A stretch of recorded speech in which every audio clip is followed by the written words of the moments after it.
Eleanor Hart thought she had it all figured out, until the night she decided to bring her black bodyguard as her date to Boston's most exclusive charity ball. What started as a quiet act of love quickly exploded into a vicious social media scandal when her manipulative ex leaked a doctored video that painted Marcus as dangerous and unhinged. But Eleanor didn't know that her bodyguard was hiding a heroic secret from his past, one that would change everything when the right person recognized him in that glittering ballroom. As whispers turned to outright cruelty and donors threatened to pull their support from her family's foundation, Eleanor faced an impossible choice: save her reputation and abandon the man she loved, or risk everything she'd worked for to claim a love that could either destroy her world or transform it completely.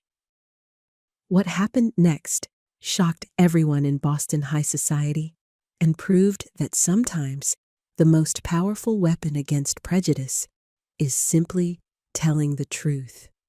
If you're watching this, subscribe and tell me where you're from, because this story of love conquering lies will restore your faith in choosing authenticity over approval. The late afternoon sun painted golden streaks across Eleanor Hart's bedroom windows. She stood before her full-length mirror, smoothing the navy silk gown that hugged her curves just right. The dress was perfect for tonight's charity ball. Elegant, but not flashy. Expensive, but not showy. Everything had to be just right. Ellie had learned early that appearances mattered. As the only daughter of Boston's Hart Foundation, she'd grown up in a world where every photo, every handshake, every smile was watched and judged.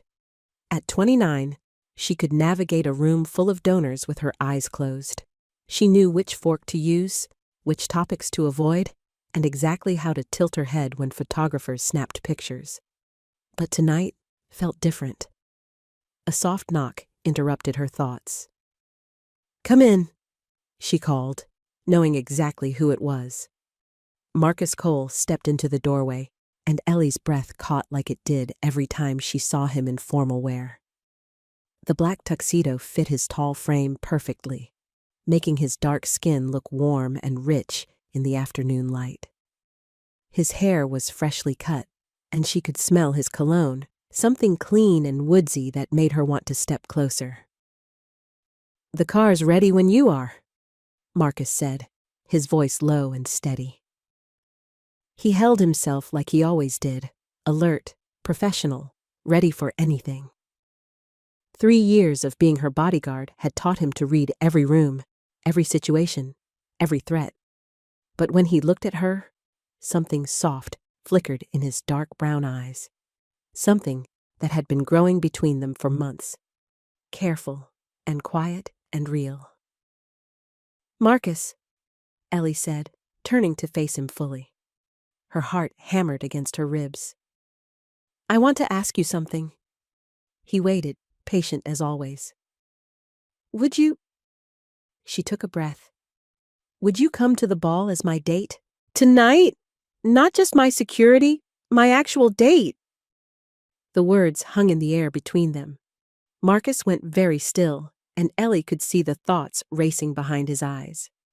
Professional boundaries, complications, the whispers that would surely follow.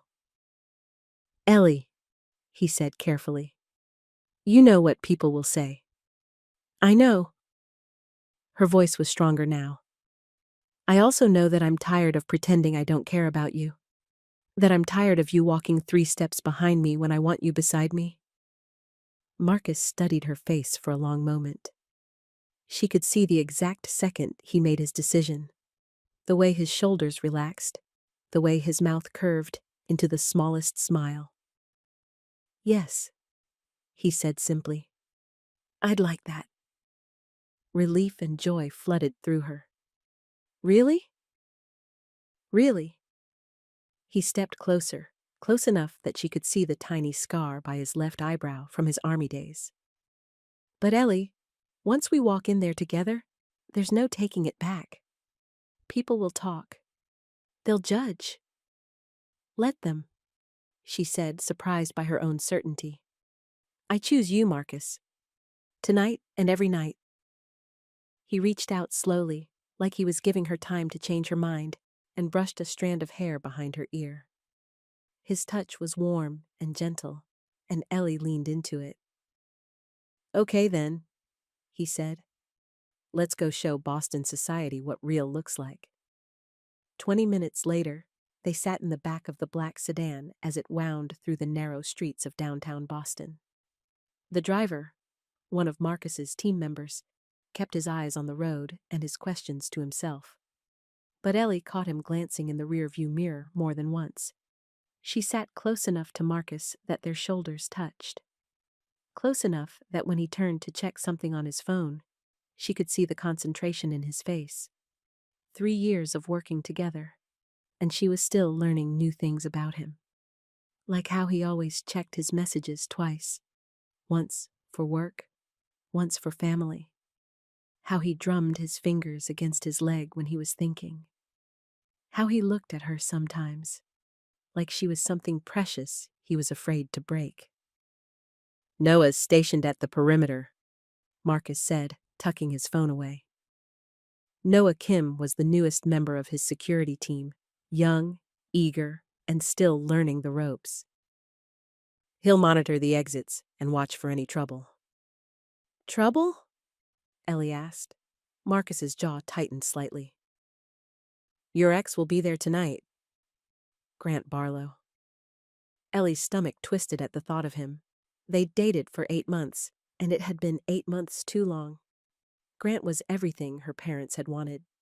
Harvard-educated, old money, the kind of man who looked perfect in Christmas card photos. But underneath all that polish was something cold and calculating. Something that made her skin crawl. He can't hurt us, Ellie said, more to herself than to Marcus. No, Marcus agreed, his voice firm. He can't. The car rounded the final corner, and the Museum of Fine Arts came into view. Even from a distance, Ellie could see the lights, the red carpet, the photographers waiting like hungry wolves. Her chest tightened. Second thoughts? Marcus asked quietly. Ellie looked at him, really looked at him. This man who'd protected her for 3 years, who'd driven her to the hospital when she had food poisoning and held her hair back while she was sick. Who'd listened to her cry after her father's funeral and never once tried to fix it or make it better. Just sat with her in the dark until the tears stopped. Who made her laugh with his dry humor and feel safe with his steady presence. She reached over and laced her fingers through his. His skin was warm and slightly rough from years of military training and hard work. Real hands, honest hands. Never, she said. The car pulled into the valet line, and suddenly they were there. Camera flashes exploded against the windows. Ellie could hear the shouts of photographers, the murmur of the growing crowd. Marcus squeezed her hand once before letting go. Ready? Ready. He got out first, moving with the fluid grace that had served him well as an army medic and served him even better as executive protection. He scanned the crowd automatically, checking for threats, before walking around to her door. When he opened it and offered his hand, Ellie took a deep breath and stepped out into the chaos. The flashes were blinding. Questions flew at her from every direction, about the foundation, about the charity, about the man beside her.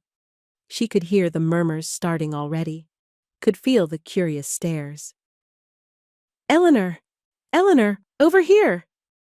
Who's your date tonight? Is that your bodyguard? Marcus stayed close to her side as they walked up the red carpet. Not behind her like he usually did, but beside her. Equal. Ellie kept her chin up and her smile warm, the way she'd been trained since childhood. But inside, her heart raced with excitement and terror. They'd made it halfway to the entrance when she spotted Vivian Pratt near the museum doors. Ellie's oldest friend stood with her phone in one hand and a look of barely controlled panic on her face.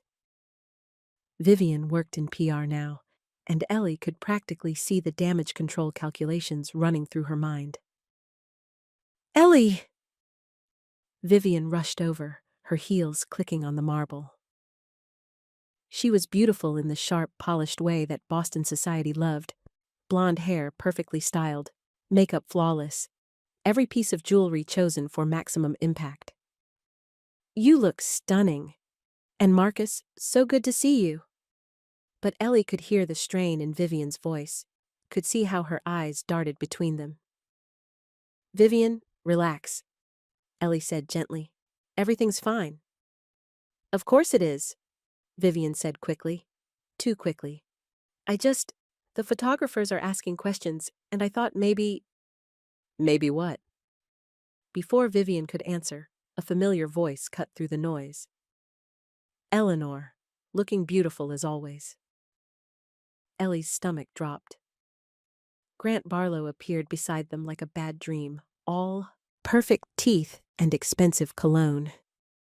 He looked exactly the same, sandy brown hair styled just so, blue eyes that missed nothing, a smile that never quite reached his eyes. He wore his tuxedo like armor, every piece perfectly placed. "Grant?" Ellie said coolly. "And Marcus, good to see you." Grant's voice was friendly, but Ellie caught the slight emphasis on "you." Like Marcus was staff, like he didn't belong.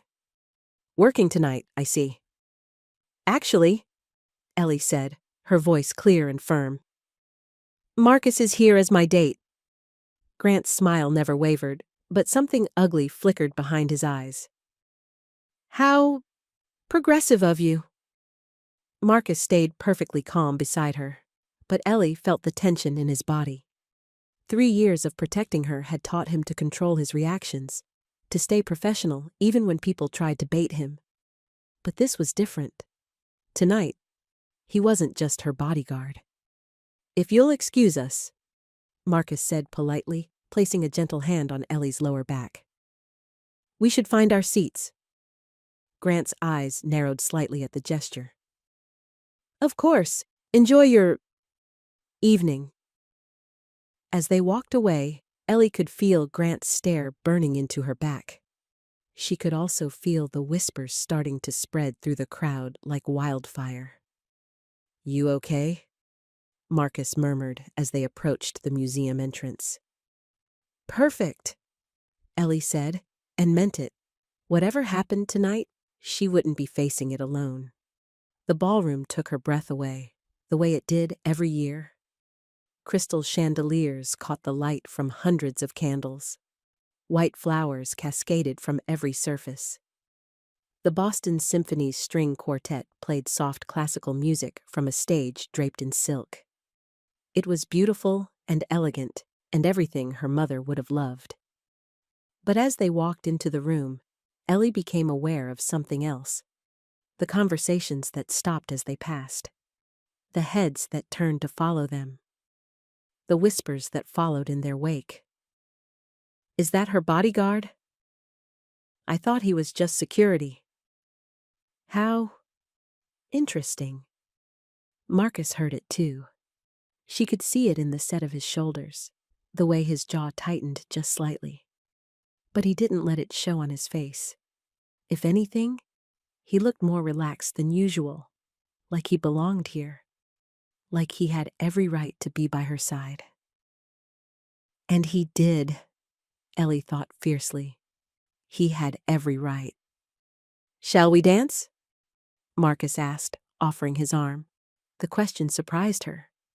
In 3 years of fancy events, Marcus had never asked her to dance. He'd watched from the sidelines while she danced with donors and board members and men like Grant. But now he was asking, and the string quartet was playing something soft and romantic, and suddenly nothing else mattered. "I'd love to," she said. He led her onto the dance floor with the same quiet confidence he brought to everything else. His hand was warm on her waist, steady and sure. When the music began, he moved with surprising grace, leading her in a simple waltz that felt anything but simple. You're full of surprises, Ellie said as they turned. My mother insisted on dance lessons, Marcus admitted with a small smile. Said a gentleman should know how to treat a lady properly. Smart woman. The smartest. They danced in comfortable silence for a moment, and Ellie let herself relax into his arms. This was what she'd been missing all these years, this feeling of being completely safe and completely seen at the same time, of being with someone who knew all her flaws and fears and chose her anyway. But she could feel the eyes on them, could hear the whispers getting louder. They're all watching us, she said softly. I know. Marcus's voice was calm, unbothered. Let them watch. Doesn't it bother you? He spun her gently, then pulled her back into his arms. I've been watching you navigate this world for 3 years, Ellie. I've seen how hard you work, how much you care, how much good you do. If these people want to judge you for choosing to be happy, that says more about them than it does about you. The song ended, and they stepped apart. Around them, the ballroom buzzed with conversation and barely concealed curiosity. But Ellie felt stronger than she had in months. Whatever came next, she could handle it. They could handle it. A waiter appeared with glasses of water, and they moved to the edge of the dance floor. That's when Ellie spotted him across the room. Harold Whitmore, the steel-eyed philanthropist who'd been on the museum board for 30 years. He was walking toward them with purpose, and Ellie's stomach clenched. If Harold Whitmore disapproved of her choice tonight, it could spell trouble for the foundation. He had that much influence. But as he got closer, something strange happened. Harold's stern expression softened, and his eyes focused not on Ellie, but on Marcus. Recognition flickered across his weathered face, followed by something that looked almost like wonder. My God, Harold said as he reached them, his voice barely above a whisper. You're the one from the Fairmont Hotel. 5 years ago? Marcus went very still beside her. Mr. Whitmore. The fire? Harold continued, his eyes bright with memory. You pulled them out, Mrs. Chen and her grandson. When the elevators failed and the stairwell filled with smoke, you went back in. Twice. Ellie's breath caught. Marcus had never told her about this. In 3 years of knowing him, he'd mentioned his army service, but never any heroics after he'd come home. I was an army medic, sir, Marcus said quietly. It's what I was trained to do. Trained to save lives, perhaps, but not trained to risk your own for strangers. Harold's voice carried across the nearby conversations, and people began to turn and listen. You carried that little boy down 6 flights of stairs in the dark. Then you went back for his grandmother. The fire department said you saved at least 20 people that night with the triage station you set up in the lobby. The ballroom had gone quiet around them. Ellie could hear her own heartbeat in the sudden silence. You refused to talk to the reporters, Harold continued. Refused any recognition. Just disappeared back into your life like it was nothing. But I never forgot. Marcus shifted uncomfortably, clearly wanting to be anywhere else. It wasn't anything special, Mr. Whitmore. It was everything special. Harold reached out and clasped Marcus's hand in both of his. Son, it is an honor to meet you properly. Ellie felt something shift in the room. The whispers had stopped. The judging stares had turned to something else. Curiosity, respect, even admiration. She glanced around and saw faces she'd known for years looking at Marcus with new eyes. At the edge of her vision, she caught sight of Grant. His face was tight with something ugly, his perfect smile nowhere to be found. For the first time in years, Grant Barlow looked like he wasn't in control of the situation. And that, Ellie thought, was just fine with her. The spell broke as the quartet began a new song and conversations resumed. But something had changed. The whispers were different now, less cruel, more curious. People were looking at Marcus like they were seeing him for the first time. "Thank you," Ellie said quietly to Harold. The old man's eyes twinkled. "Truth has a way of coming out, my dear, usually when it's needed most." As Harold walked away, Marcus touched Ellie's arm gently. "Kitchen," he said simply. She followed him through a side door, down a short hallway, and into the museum's catering kitchen. The contrast was immediate and wonderful. Warm instead of cold, bright instead of shadowy, filled with the smell of good food and the sound of people working together. "Marcus!" a woman's voice called out, warm with genuine joy. Chef Ana Ruiz looked up from a tray of desserts, her face breaking into a wide smile. She was a small woman with graying hair and laugh lines around her eyes, and she looked at Marcus like he was a long-lost son. "Ana," Marcus said, and Ellie could hear the affection in his voice. "Good to see you." "This beautiful woman must be Eleanor," Ana said, wiping her hands on her apron before extending one to Ellie. "Marcus talks about you sometimes, says you're one of the good ones." "Marcus talks about me?" Ellie asked, surprised. Anna laughed. "Not much, mind you. This one doesn't say much about anything. But when he does mention you, his whole face changes." Ellie glanced at Marcus and was delighted to see a slight flush creep up his neck.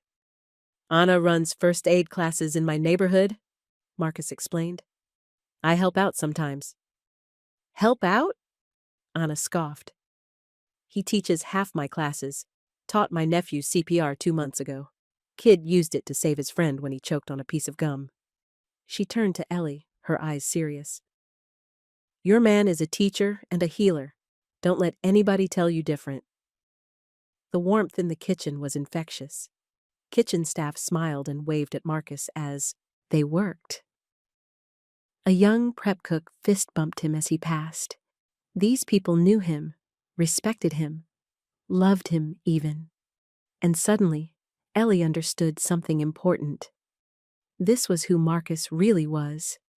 Not the silent professional who followed her around ballrooms and charity events. This was Marcus Cole, the teacher, the healer, the man who helped his neighbors and asked for nothing in return. "We should get back," Marcus said after a few more minutes of Anna's mothering and stories about the neighborhood kids he'd helped. "Take some of these," Anna insisted, pressing small plates of citrus granita into their hands. "And Marcus, be proud tonight. You deserve to be here." As they walked back toward the ballroom, Ellie felt like she was seeing everything with new eyes. The gold and crystal that had seemed so important an hour ago looked almost silly next to Anna's warm kitchen and honest smile. They'd almost reached the ballroom when Grant appeared in the hallway, blocking their path. "Quite a performance in there," Grant said, his voice smooth as silk and twice as dangerous. "The war hero angle is smart, very sympathetic." Marcus set his jaw but didn't rise to the bait. "Excuse us, Grant." Of course, of course." Grant stepped aside just enough to let them pass, but not without one more shot. "Just remember, Eleanor, Boston society has a long memory and an even longer reach." As they walked back into the ballroom, Ellie's hands were shaking, not with fear, but with anger. How dare Grant threaten them? How dare he try to make their happiness into something ugly? But when she looked at Marcus, he was calm as ever. Whatever Grant thought he could do to them, Marcus wasn't afraid. And if Marcus wasn't afraid, then neither was she. The ball was just getting started, and for the first time in her life, Ellie Hart was exactly where she wanted to be, with exactly who she wanted to be with. Let Boston society talk. Let Grant make his threats. She'd made her choice, and she wasn't backing down. Not tonight. Not ever. The ballroom felt different when they returned. Warmer somehow, less hostile. Harold Whitmore's words had created ripples through the crowd, and Ellie could see the change in people's faces. Where there had been whispers and judgment before, now there was curiosity and something that looked almost like respect. "I need some air," Marcus said quietly, nodding toward the terrace doors. Ellie followed him outside onto a small stone balcony that overlooked the museum's gardens. The night air was cool against her skin, a relief after the stuffy ballroom. City lights twinkled below them, and she could hear the distant hum of traffic on Huntington Avenue. "You okay?" she asked. Marcus leaned against the stone railing, his face thoughtful in the lamplight. "I don't like being the center of attention." "I noticed." Ellie moved to stand beside him. "Why didn't you ever tell me about the fire?" He was quiet for a long moment. "Because it wasn't about being a hero. It was about doing what needed to be done." "Marcus," she turned to face him fully, "you saved 20 people. That's not nothing." "In the army, we had a saying," he said, still looking out over the gardens. "You do your job, you come home, you don't make it about you."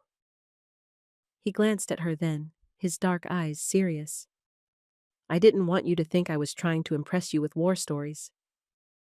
The honesty in his voice made her chest tight. For 3 years, he'd protected her without asking for credit or recognition. He'd been professional and kind and steady, never pushing for more than she was ready to give.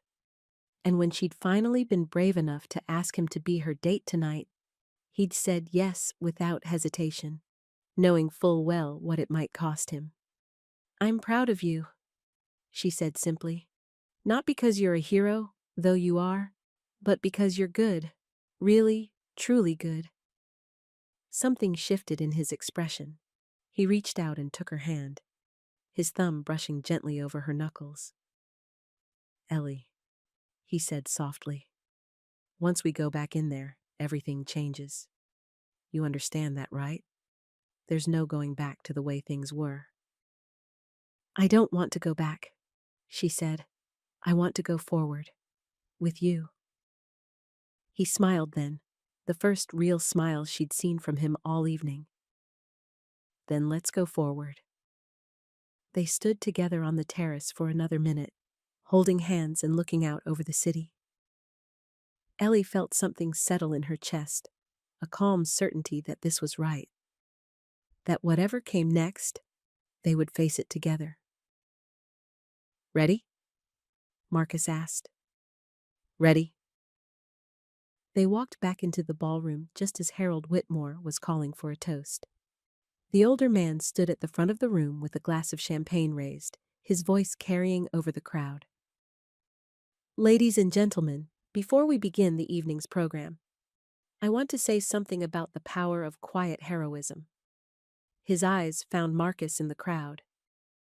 "Too often, we celebrate the wrong things, the loudest voices, the flashiest gestures. But real heroism is quiet. It's doing the right thing when no one is watching. It's putting others before yourself, again and again, without asking for praise."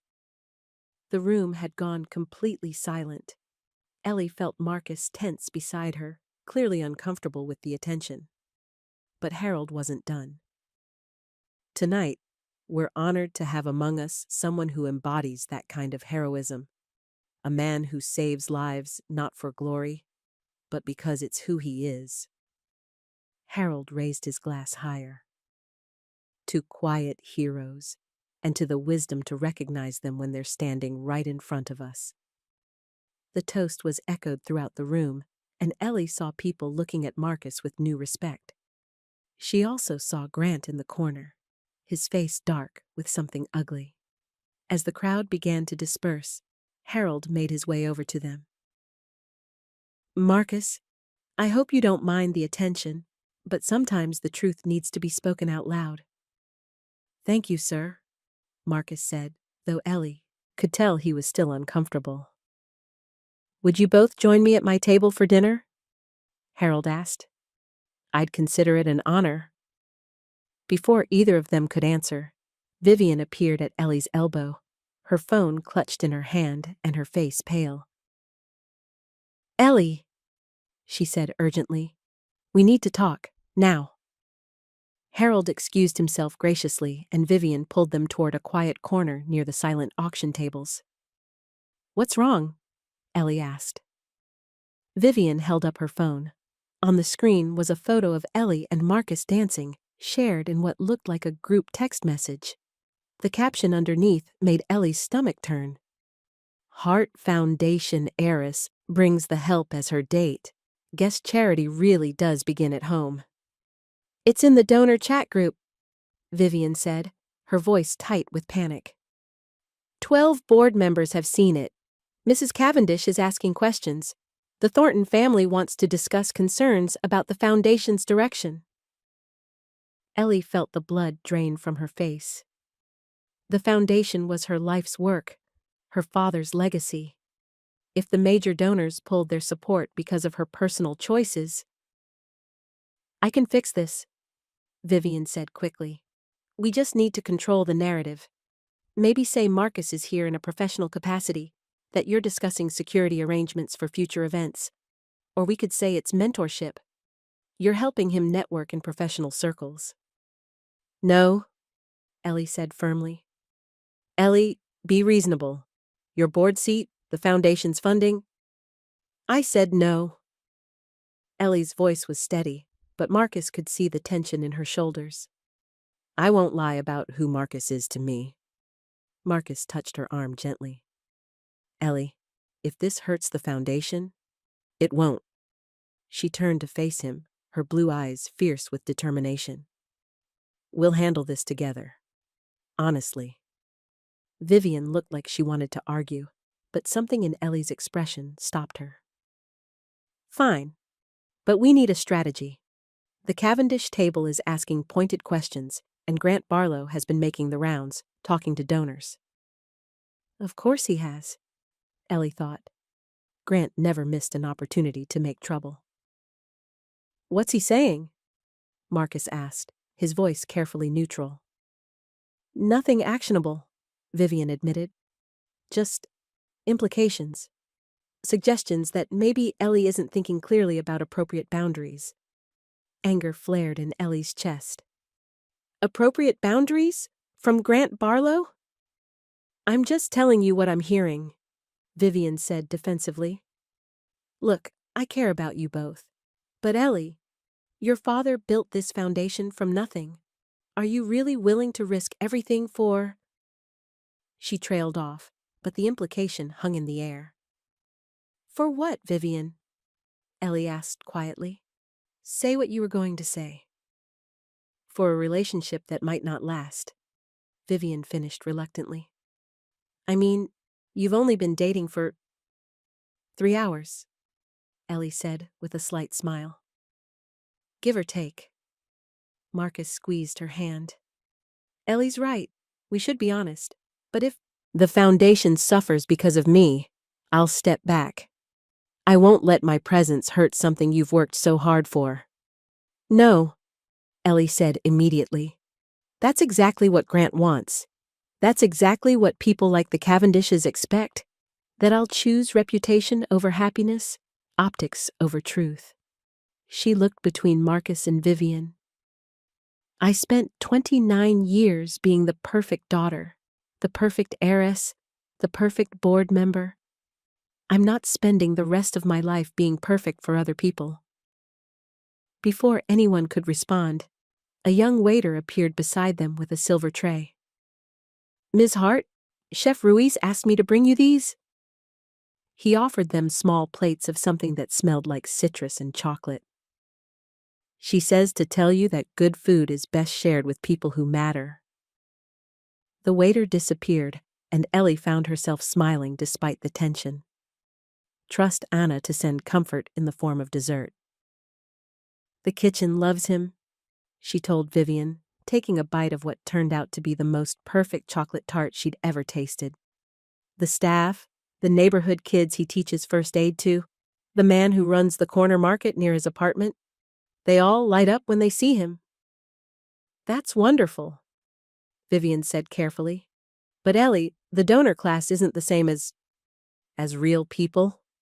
Marcus asked quietly. Vivian flushed. That's not what I meant. Isn't it? He wasn't angry, just curious. What did you mean? Vivian looked between them, clearly struggling. I meant that social expectations in this world are complicated. There are unspoken rules about who belongs where. And who decides those rules? Ellie asked. The people who write the checks, Vivian said bluntly. The people who fund your programs and pay for your galas and make your father's foundation possible. It was honest, at least, and Ellie had to admit there was truth in it. The Heart Foundation did depend on major donors. Without their support, the literacy programs would fold, the scholarship fund would dry up, and hundreds of kids would lose opportunities they desperately needed. But looking at Marcus, seeing the quiet dignity in his face, the way he'd accepted Vivian's implications without anger or defensiveness, Ellie knew she couldn't choose money over him. She wouldn't. Then we'll find new donors, she said simply. Better donors. People who care more about what we do than who I'm dating. Ellie, Marcus said softly. No. She turned to face him. I won't let them make you feel like you don't belong here. You belong anywhere I belong. The tenderness in his eyes almost undid her. I love your faith in people, he said. But the world isn't always that fair. Then we'll make it more fair, she said stubbornly. Vivian's phone buzzed, and she glanced at it with a frown. Mrs. Cavendish wants to speak with you privately. She's waiting by the Monet exhibit. Ellie's stomach clenched. Margaret Cavendish was old Boston money, the kind of woman who could kill a charity with a single raised eyebrow. Her late husband had been one of the foundation's founding donors, and her opinion carried enormous weight. I'll come with you, Marcus said. Actually, Vivian said carefully. She asked to speak with Ellie alone. Of course she did. Ellie looked at Marcus, torn between wanting his support and knowing that bringing him might make things worse. Go, he said gently. I'll be right here when you get back. Promise? Promise. Ellie walked across the ballroom toward the museum's permanent collection, her heels clicking on the polished marble. She found Margaret Cavendish standing in front of a massive Monet water lily painting, her silver hair perfectly styled and her expression unreadable. Eleanor, the older woman said without turning around. Come stand with me.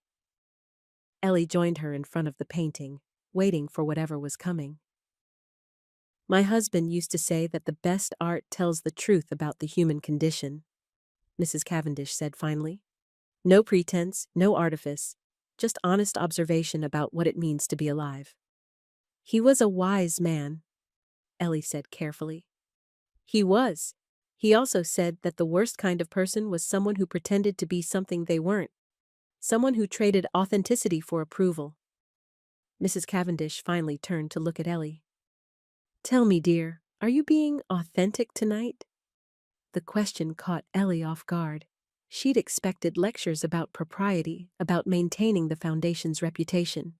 Instead, Mrs. Cavendish was asking about truth. Yes, Ellie said simply. I am. Good. The older woman smiled, and it transformed her entire face. Your father would be proud. Mrs. Cavendish, Margaret, please. And you don't need to explain anything to me, dear. I've been watching your young man for 3 years. I've seen how he treats you, how he treats the staff, how he carries himself. Character shows, Eleanor. Always. Relief flooded through Ellie. So, you're not concerned about appearances? Margaret laughed, a sound like silver bells. At my age, dear, the only thing I'm concerned about is whether people are genuinely happy. Are you happy? Yes, Ellie said without hesitation. I am. Then that's all that matters. Margaret patted Ellie's arm gently. Though I suspect tonight will test that happiness. Change always does. They walked back toward the ballroom together, and Ellie felt lighter than she had all evening. If Margaret Cavendish approved, maybe the other donors would too. Maybe this could actually work. But as they reached the main room, Ellie saw Vivian rushing toward them, her face tight with new panic. Ellie, Vivian said breathlessly. We have a problem. Grant just posted something on social media. She held up her phone, and Ellie's heart sank. There, on Grant's Instagram account, was a video clip. It showed Marcus in the hallway earlier, his face tight with anger as he faced someone off camera. The caption read, "When hired muscle gets above his station. Inappropriate, concerning behavior, Bostonylite." The video was edited to make it look like Marcus was being aggressive, threatening even. It cut off before showing Grant's baiting words, before showing Marcus's restraint. It's been shared 43 times already, Vivian said miserably. The comments are ugly. Ellie felt sick. This was exactly what Grant had planned, to make Marcus look dangerous, unstable, inappropriate for her world. Where is he? Ellie asked, looking around the ballroom. I don't know, Vivian said. He saw the video and just walked away. Panic rose in Ellie's throat. Marcus was gone. Grant's poison was spreading through social media. And she was standing in a ballroom full of people who were probably already forming their opinions based on a lie. But as she stood there, feeling overwhelmed and alone, a warm hand touched her shoulder. Breathe, Margaret Cavendish said quietly. This isn't over yet. Ellie looked at the older woman's kind face and felt something steady inside her. Margaret was right. This wasn't over. Not by a long shot. Grant Barlow thought he could destroy something beautiful with lies and manipulation, but he didn't know Ellie as well as he thought he did, and he certainly didn't know Marcus. Vivian, Ellie said, her voice calm and clear. I need you to find the security footage from the hallway. The real footage, not Grant's edited version. Ellie, I don't think... Find it, Ellie said firmly. And then find Marcus. Tell him I'm not giving up. Tell him we're going to fix this. As Vivian hurried away, Margaret smiled approvingly. Now that, she said, is the Eleanor Hart I remember. The one who doesn't back down from a fight. Ellie straightened her shoulders and looked out over the ballroom. Grant thought he'd won. He thought he'd scared her back into line, back into the safe, small life she'd lived before.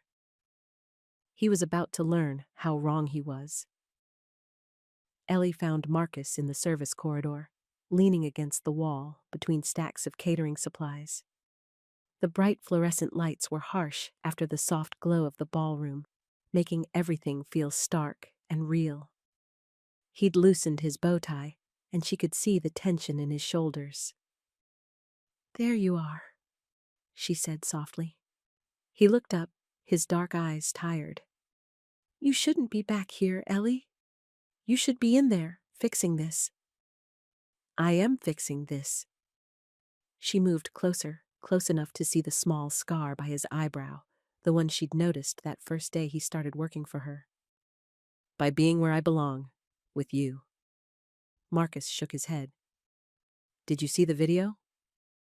I saw Grant's lie, she said firmly. I also know the truth. The truth doesn't matter if everyone believes the lie. His voice was quiet, resigned. Ellie, I've been thinking. Maybe this was a mistake. Maybe... Stop. She placed her hands on his chest, feeling his heartbeat under her palms. Marcus Cole, look at me. He met her eyes reluctantly. Do you remember what you told me after my father's funeral? She asked. When I said I couldn't handle being the face of the foundation, that I wasn't strong enough? "That's different," he said. "You told me that strength isn't about never falling down. It's about getting back up when people are counting on you." She smiled, remembering his steady presence during those dark weeks. People are counting on us now. Maybe not the people in that ballroom, but Anna in the kitchen. The kids you teach first aid to. Everyone who needs to see that love is stronger than lies. Before Marcus could respond, Vivian appeared at the end of the corridor, slightly out of breath. "I found it," she called, hurrying toward them with her phone in her hand. "The museum's security footage. Anna helped me get in touch with the head of security." She held up her phone, and there was the full video, Grant approaching Marcus in the hallway, the subtle taunts and provocations. Marcus's calm response, his clear attempt to de-escalate. Even in the grainy security footage, it was obvious who was the aggressor and who was showing restraint. "This changes everything," Vivian said. "When people see this, will they see it?" Marcus asked quietly. "Or will they see what they want to see?" It was a fair question. Ellie knew how these things worked. First impressions were powerful, and Grant's video had been designed to create the worst possible first impression. But then Ana Ruiz appeared around the corner, followed by 3 other kitchen staff members. "Marcus," Ana said, slightly out of breath. "We heard what happened. We saw that terrible video." "Ana," Marcus said, clearly embarrassed.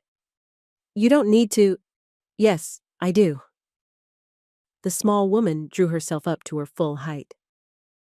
"I've been working events like this for 15 years.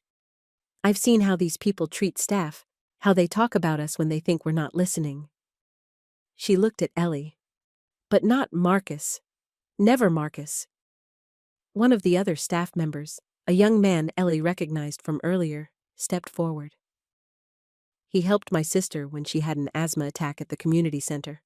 Stayed with her until the ambulance came." "Taught my daughter CPR," added another. "She's only 14, but now she knows how to help people." "Fixed my car in the rain last winter," said the third. "Wouldn't take any money for it."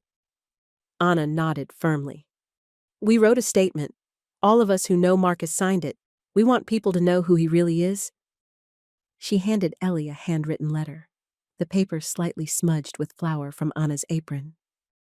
It was simple and heartfelt, describing Marcus as a teacher, a helper, a man who made their community safer and stronger just by being in it. Ellie felt tears prick at her eyes. "Anna, this is beautiful. But I don't know if the people in that ballroom will—" "Then maybe the wrong people are in that ballroom," Anna said matter-of-factly. "Maybe it's time for the right people to speak up." Before Ellie could ask what she meant, Harold Whitmore appeared at the end of the corridor. The older man looked completely out of place in the service area, his expensive tuxedo stark against the industrial walls. "I thought I might find you here," he said, walking toward them. "I've been looking for you, Marcus." "Mr. Whitmore," Marcus said, straightening. "I saw the video," Harold said bluntly. "The real one and the doctored one." His eyes were sharp with anger. "Grant Barlow is a snake, always has been. I've been tolerating him for years because his family gives money, but this crosses a line." He pulled out his own phone. "I've been making some calls. Margaret Cavendish, the Thorntons, the Blackwood Foundation. People who matter, people who've been around long enough to recognize character when they see it." He looked at Marcus. "They remember your father, by the way. James Cole. Good man. Army surgeon who volunteered at the free clinic on weekends." Marcus went very still. "You knew my father?" "Briefly. He treated my grandson once, free of charge, when we were between insurance plans. Refused payment, said healing wasn't something you charged family for." Harold's expression softened. The apple didn't fall far from the tree. Ellie watched Marcus's face, saw the surprise and something that looked like gratitude. His father had died when Marcus was in high school, and she knew he carried that loss quietly. the way he carried everything else. "Sir," Marcus said, "I appreciate what you're trying to do, but nothing." Harold's voice was firm. "I'm not doing this for you, son, though you deserve it. I'm doing it because this foundation, this community, these events, they should be about bringing out the best in people, not the worst." He turned to Ellie. "Your father and I disagreed about plenty of things, but we agreed about one thing. Character matters more than pedigree. Always." Anna beamed at Harold like he was a favorite grandson. "You see? The good ones know good when they see it." Vivian was frantically typing on her phone. "Harold, if you could share the real video along with that statement from the staff, and maybe something about Marcus's background, his father." "Consider it done," Harold said, "though I suspect Eleanor has something to say about all this herself." All eyes turned to Ellie, and she felt the weight of the moment. This was it, the choice point. She could stay quiet, let others fight this battle for her, and hope it all went away. Or she could step up and claim her happiness publicly, whatever the cost. She thought about her father, about the foundation he'd built on principles of dignity and service. She thought about Marcus, who'd spent 3 years protecting her without asking for anything in return. She thought about Anna and the kitchen staff, who'd risked their jobs to defend someone they cared about. "I need to address this directly," she said finally. "Tonight, in front of everyone." Marcus looked alarmed. "Ellie, you don't have to do that. The video and the statements—" "It's not about what I have to do," she said firmly. "It's about what I want to do." She took his hand, lacing their fingers together. "I want to stand up in front of everyone and tell the truth. That I chose you. That I'm proud to have chosen you. That anyone who has a problem with it can take their money and their opinions somewhere else." Vivian looked like she might faint. "Ellie, think about what you're saying. The foundation needs those donors. Your programs need funding." "The foundation needs integrity," Ellie corrected. "It needs to stand for something real, not just survive on the approval of people who value money over character." Harold nodded approvingly. "Your father would be proud." "Are you sure about this?" Marcus asked quietly. "Once you say it publicly, there's no taking it back." Ellie looked at him, really looked at him. This man who'd held her when she cried, who'd made her laugh when she thought she'd forgotten how, who'd seen her at her worst and somehow made her feel like her best self. This man who taught CPR to teenagers and fixed cars in the rain and pulled strangers out of burning buildings without asking for credit. "I've never been more sure of anything in my life," she said. Anna clapped her hands together. "That's what I'm talking about. You tell them, Mija." Harold straightened his bow tie. "Well then, shall we return to the ballroom? I believe it's time for some truth-telling."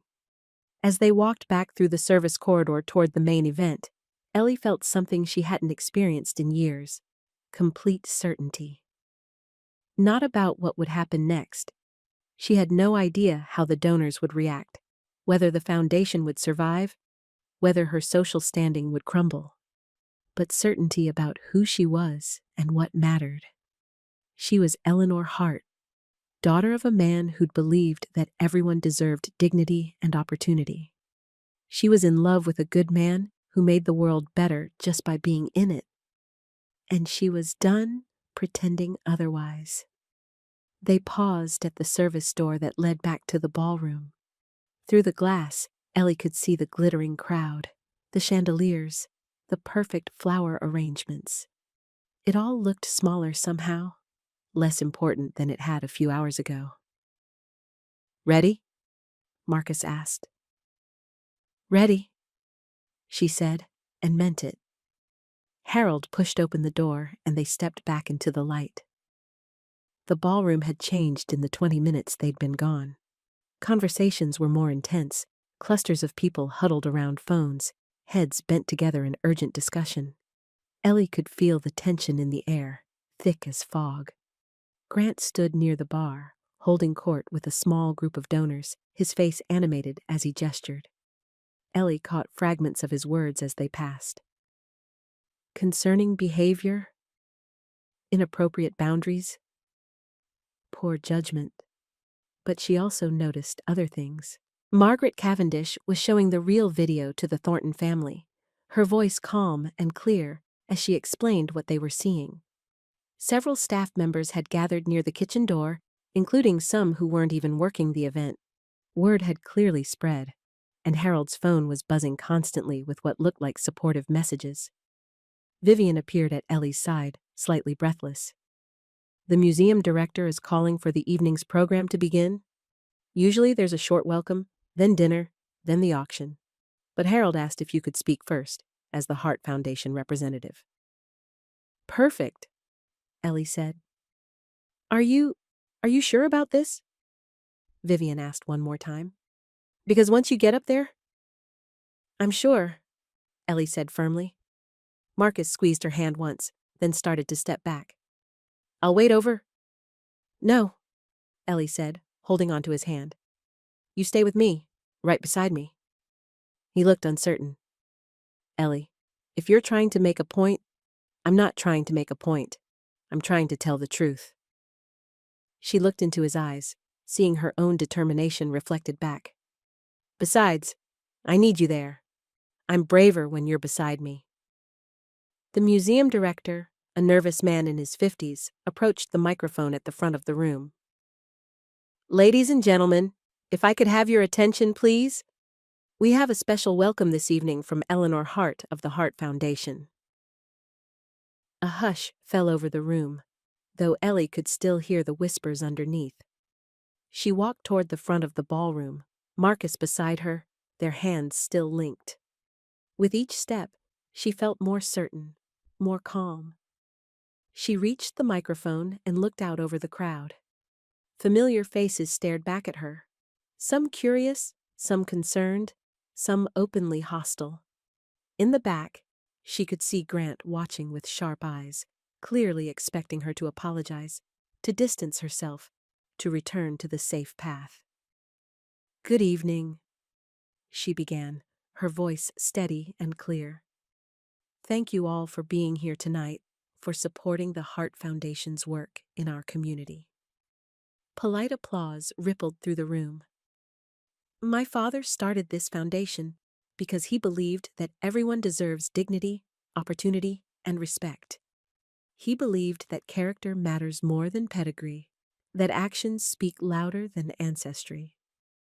She paused, looking out over the crowd, seeing nods from some quarters, stony faces from others. Tonight, I want to introduce you to someone who embodies everything my father valued. She turned slightly toward Marcus, drawing him closer to the microphone. This is Marcus Cole. He's a former Army medic, a teacher, a man who volunteers at community centers and helps his neighbors without asking for credit. 5 years ago, he saved 20 people from a hotel fire. 3 years ago, I hired him to provide security for foundation events. Another pause. The room was completely silent now. 6 months ago, I started falling in love with him. Tonight, I asked him to be my date because I was tired of pretending that the best man I know should stand in the shadows. A collective intake of breath from the audience. Ellie could see shock on some faces, approval on others. Grant's expression was dark with fury. I know some of you have concerns about propriety, about boundaries, about what's appropriate in our social circles. Ellie's voice remained calm, but there was steel underneath. I understand those concerns, but I don't share them. Because I've learned that real love doesn't ask permission from committees. Real love doesn't wait for approval from people who value money more than character. She looked directly at Grant as she said this, and saw him stiffen. If any of you feel uncomfortable supporting a foundation led by someone who chooses authenticity over appearances, I understand. The door is behind you. But if you believe, as my father did, that dignity and love and genuine goodness matter more than social climbing and petty gossip, then I hope you'll stay, because we have work to do." The silence stretched for what felt like an eternity. Then Harold Whitmore began to clap, slow and steady. Margaret Cavendish joined him, then the Thornton family, then others throughout the room. Not everyone. Ellie could see several people heading for the exits, including a few she'd counted as friends. But more stayed than left. Grant Barlow was among those leaving, his face twisted with rage and humiliation. He paused at the ballroom entrance, clearly wanting to say something cutting, but Harold's steady gaze seemed to convince him that discretion was the better part of valor. As the applause died down, Ellie stepped back from the microphone. Her hands were shaking slightly now that it was over, but Marcus was there, steady as always. "That," he said quietly, "was the bravest thing I've ever seen." "We're in this together now," she said. "Really together. No more shadows, no more pretending." "No more shadows," he agreed. Anna appeared beside them, beaming with pride. "Mija, that was perfect. Just perfect." The rest of the evening passed in a blur of conversations, congratulations, and quiet support. The donor base was smaller when it was all over, but it was stronger too, made up of people who cared about the foundation's mission more than its social connections. As the last guests filtered out and the staff began cleaning up, Ellie and Marcus found themselves alone on the museum steps. The night air was cool and clean, and the city spread out before them like a promise. "So," Marcus said, offering her his arm as they walked down toward the street. "What happens now?" "Now we go forward," Ellie said simply. "Together, no matter what comes next." As their car pulled up to the curb, Marcus helped her in, then slid in beside her. The leather seats were warm, and the familiar scent of his cologne surrounded her. For the first time all evening, Ellie felt like she could truly relax. "Thank you," Marcus said quietly as the car pulled away from the museum. "For what?" "For choosing me, for choosing us, for being brave enough to tell the truth." He took her hand in both of his. "I love you, Ellie Hart." "I love you too," she said, and felt the rightness of it settle into her bones. Outside the windows, Boston rolled by in a stream of lights and possibilities. Tomorrow would bring new challenges, rebuilding the donor base, dealing with the social fallout, figuring out how to move forward as a couple in the spotlight. But tonight, none of that mattered. Tonight, they had each other, and the truth, and the quiet certainty that they'd made the right choice.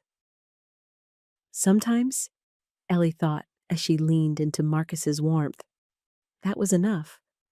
Sometimes, that was everything. 3 weeks later, Ellie sat in her foundation office, sunlight streaming through the tall windows as she reviewed the latest donor reports.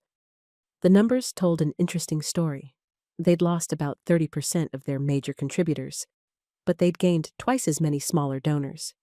People who gave $20 or $50 instead of thousands, but who gave because they believed in the mission, not because they wanted their names on plaques. "Knock, knock," Marcus said from the doorway, holding 2 cups of coffee from the place down the street. Ellie looked up and smiled. He wasn't in a suit today, just dark jeans and a navy sweater that brought out his eyes. Since stepping back from his security role, he'd taken a position as the Foundation's community outreach coordinator, building partnerships with local organizations and expanding their volunteer programs. "How did the meeting with the community center go?" she asked, accepting the coffee gratefully. "Better than expected." Marcus settled into the chair across from her desk. "They want to partner with us on a youth first aid program. Start with basic CPR and emergency response, then expand from there." "That's wonderful." Ellie felt that familiar warmth in her chest when she watched Marcus talk about his work. He'd found his calling in community education, and it suited him perfectly. "Anna will be thrilled," She's been asking when you're going to teach her grandson proper wilderness first aid. Marcus laughed. That kid is going to be a better medic than I am if he keeps asking questions. They sat in comfortable silence for a moment, drinking their coffee and enjoying the quiet morning. The past 3 weeks had been a whirlwind of change.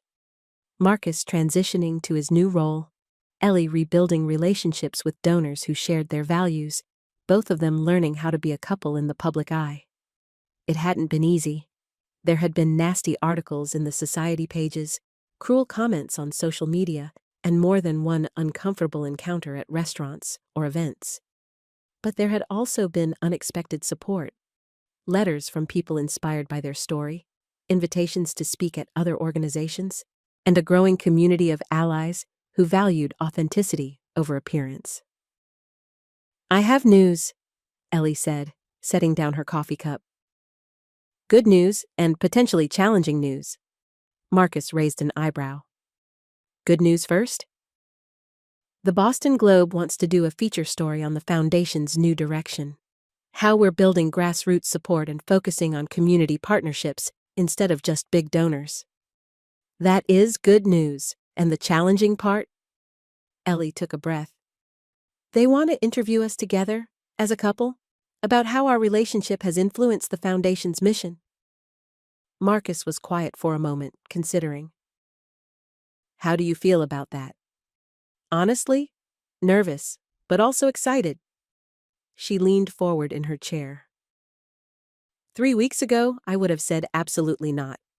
Too personal, too risky, but now, I think our story might help people.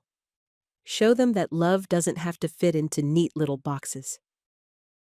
It would mean going fully public, Marcus said carefully. No more pretending this is just a professional partnership. Once it's in the Globe, everyone will know. Everyone already knows, Ellie pointed out with a smile. The question is whether we want to control our own narrative or let other people control it for us. Before Marcus could respond, there was a knock on the office door. Vivian peeked her head in, looking more relaxed than Ellie had seen her in months. Since the museum ball, Vivian had thrown herself into helping rebuild the Foundation's image, working with local media and community organizations instead of just high society publications. Sorry to interrupt, Vivian said, but there's someone here to see you both. Harold Whitmore. He says it's important. Ellie and Marcus exchanged glances. Harold had been one of their strongest supporters since that night, using his influence to connect them with like-minded donors and organizations. But an unannounced visit was unusual. Send him in, Ellie said. Harold appeared in the doorway a moment later, impeccably dressed as always, but with an unusual spring in his step. Behind him was a woman Ellie didn't recognize. Elderly, well-dressed, with kind eyes and silver hair pulled back in an elegant bun. Eleanor, Marcus, Harold said warmly. I'd like you to meet my dear friend, Catherine Morrison. The name was familiar, though Ellie couldn't place it immediately. Then recognition dawned, and her eyes widened. The Morrison Family Trust, she said. You fund education initiatives all over New England. Catherine Morrison smiled. Among other things, yes. Harold has been telling me about your work here, about the changes you've made since the ball. She looked between Ellie and Marcus approvingly. I'm impressed by what I've heard. Harold settled into one of the chairs facing Ellie's desk, gesturing for Catherine to take the other. Catherine is looking for new partners for her foundation's community education initiative, organizations that understand the value of grassroots work over flashy galas. We've been watching your foundation for some time, Catherine said. Even before the changes. But what happened at the museum ball? The way you both handled that situation with such grace and integrity? That caught our attention. Ellie felt her heart start to race. The Morrison Family Trust was legendary in philanthropic circles. Their grants could fund entire programs for years. What kind of partnership are you thinking about? Marcus asked. Full funding for your youth education programs, Catherine said matter-of-factly. First aid training, literacy support, college prep. Everything you're currently doing, plus expansion into 3 other Boston neighborhoods. Ellie felt her mouth fall open. That's incredibly generous, but why us? Catherine's smile was warm and genuine. Because you proved that your values aren't for sale. Because you chose love and integrity over money and status. Because Harold tells me that young man there, she nodded toward Marcus, taught his great-grandson CPR last week, and when the boy tried to pay him, Marcus told him that helping people wasn't something you charged for. Marcus looked surprised. Mrs. Morrison, I had no idea you were related to Tommy. He's my great-nephew, and he hasn't stopped talking about his lesson with Mr. Marcus since. Catherine's eyes twinkled. He wants to be a paramedic now, thanks to you. Harold leaned forward in his chair. There is one condition to the grant. Ellie's stomach clenched. There was always a catch with major donations. What kind of condition? She asked carefully. You have to promise to keep doing exactly what you're doing, Harold said with a grin.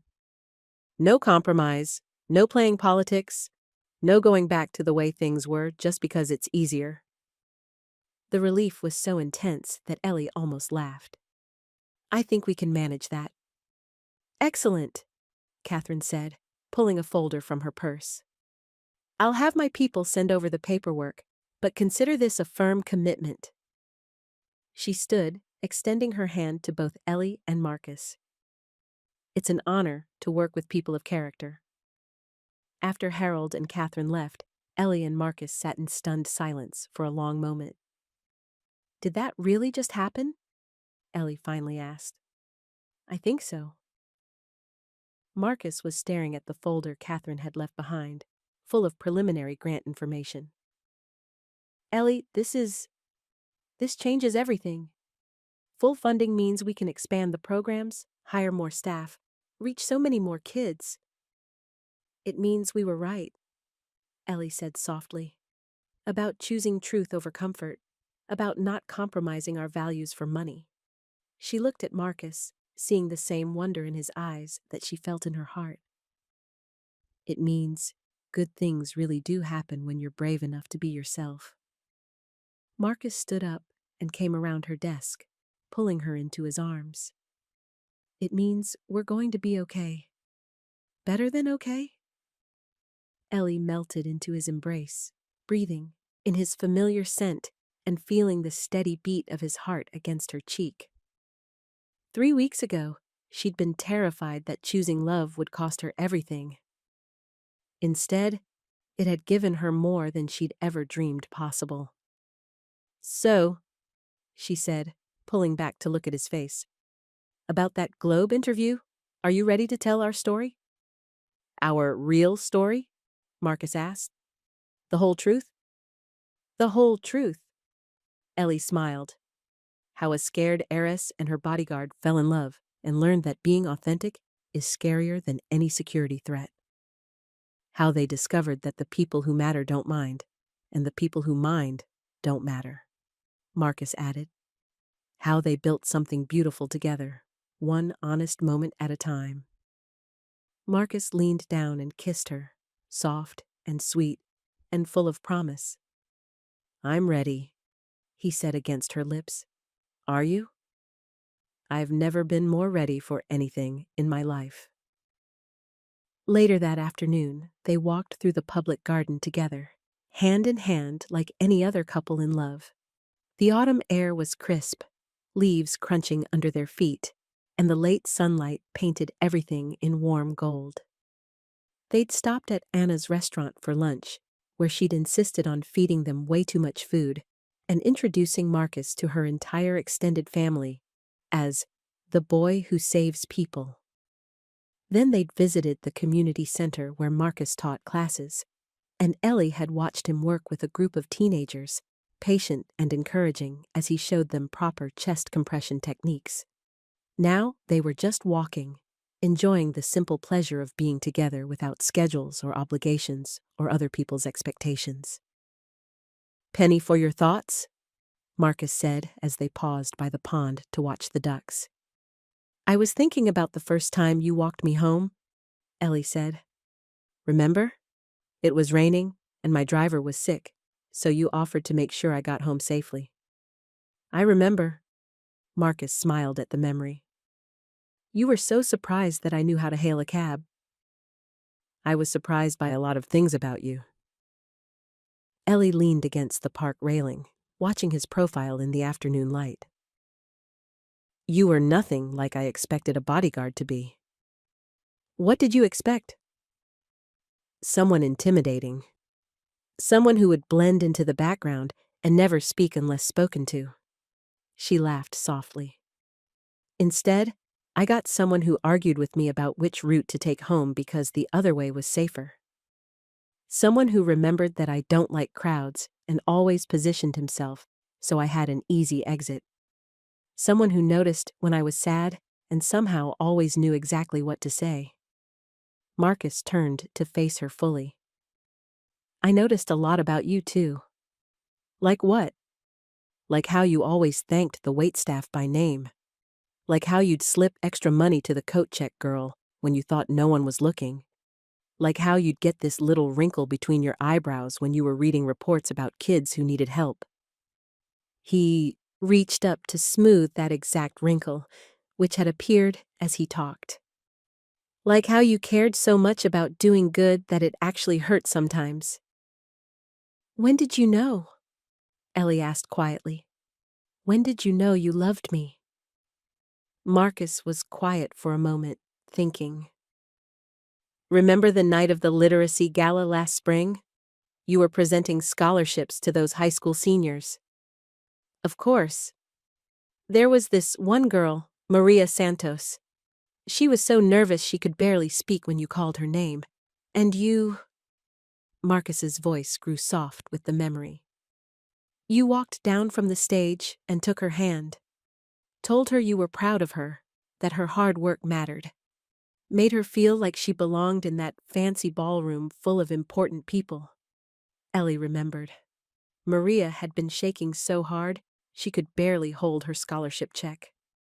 "When you hugged her," Marcus continued, "she started crying. Happy tears, but still tears. And you didn't care that it messed up your makeup, or that people were watching, or that it wasn't part of the script. You just held her until she felt better." He smiled. "That's when I knew I was in love with you. Not because you were beautiful or successful or any of that, but because you had the biggest heart I'd ever seen, and you weren't afraid to show it." Tears pricked at Ellie's eyes. "Maria started college this fall. Pre-med. She wants to be a pediatrician." "I know. You told me, twice." Marcus laughed. "You were so proud." "What about you?" he asked. "When did you know?" Ellie didn't have to think about it. "The day my father died, when you drove me to the hospital and we were too late, and I just fell apart in that waiting room." The memory was still painful, but not as sharp as it once was. "You didn't try to fix it or make it better. You just sat with me for hours, holding my hand and letting me cry and being exactly what I needed." "Anyone would have done that," Marcus said quietly. "No," Ellie said firmly. "Anyone would have offered platitudes or tried to distract me or called someone else to take over. You just stayed. And when I finally stopped crying, you drove me home and made sure I ate something and tucked me into bed like I was someone precious." She smiled through her tears. "That's when I knew that what I felt for you was real and terrifying and worth everything." They stood together in the fading afternoon light, holding hands and watching the world go by around them. Families with small children feeding ducks, college students reading on benches, other couples walking hand in hand, lost in their own conversations. "I love our life," Ellie said suddenly. "Me too." Marcus squeezed her hand. Even the complicated parts? Especially the complicated parts. She turned to face him fully. Marcus, I want to ask you something. Anything. Move in with me, officially. Not as my bodyguard, not as temporary security, as my partner, as the man I love and want to build a life with. Marcus's smile was bright enough to power the city. Eleanor Hart, are you asking me to be your roommate? I'm asking you to be my everything, she said simply. Then yes, he said, pulling her into his arms right there by the duck pond, not caring who might see or what they might think. Yes to all of it. Yes to building something real together. Yes to love that doesn't ask permission. Yes to you. Always yes to you. When he kissed her, Ellie felt something settle in her chest. A deep, quiet certainty that this was exactly where she belonged. Not in ballrooms full of important people or boardrooms full of careful politics, but here, in the arms of a good man who loved her for exactly who she was. As they walked back toward Beacon Hill, the streetlights beginning to flicker on as evening approached, Ellie thought about how much had changed in just a few weeks. She'd lost some things: social standing, old friends, the comfortable certainty of a life lived according to other people's rules. But she'd gained so much more. She'd gained Marcus, really and truly, with no more shadows or pretending. She'd gained a foundation that actually stood for something meaningful. She'd gained the respect of people whose opinions mattered, and the knowledge that she could be brave when it counted. Most importantly, she'd gained herself. The real Eleanor Hart, not the perfect version she'd been performing for 29 years. What are you thinking about? Marcus asked as they climbed the steps to her brownstone. Just everything? She unlocked the front door and turned to look at him in the soft glow of the porch light. I was thinking about how scared I was that night at the museum, how sure I was that choosing you meant losing everything else. And now? Now I know that choosing you meant finding everything that really matters. She smiled, reaching up to touch his face. I love you, Marcus Cole. I love the life we're building together. I love that we get to wake up tomorrow and keep choosing each other over and over again. Forever, Marcus said, catching her hand and pressing a kiss to her palm. Forever, Ellie agreed. They went inside together, closing the door on the cool autumn evening. Tomorrow would bring new challenges, new opportunities, new chances to prove that love really could conquer the things that tried to divide people. But tonight, they had each other, and their truth, and the quiet joy of a love that had been tested and found strong. Sometimes, Ellie thought as Marcus helped her out of her coat, and they settled together on the couch with cups of tea, the best love stories weren't the ones that started easily. They were the ones that required courage, that demanded you choose love over fear, authenticity over approval, truth over comfort, and sometimes, if you were very lucky, that choice led you exactly where you were meant to be. Outside, Boston hummed with life and possibility.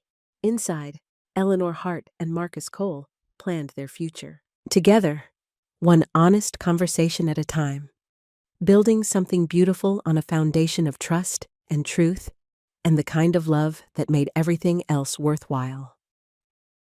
It was, Ellie thought as she curled up against Marcus's side, exactly the ending her father would have wanted for her. Not perfect, not easy, but real. And sometimes, real was the most beautiful thing of all.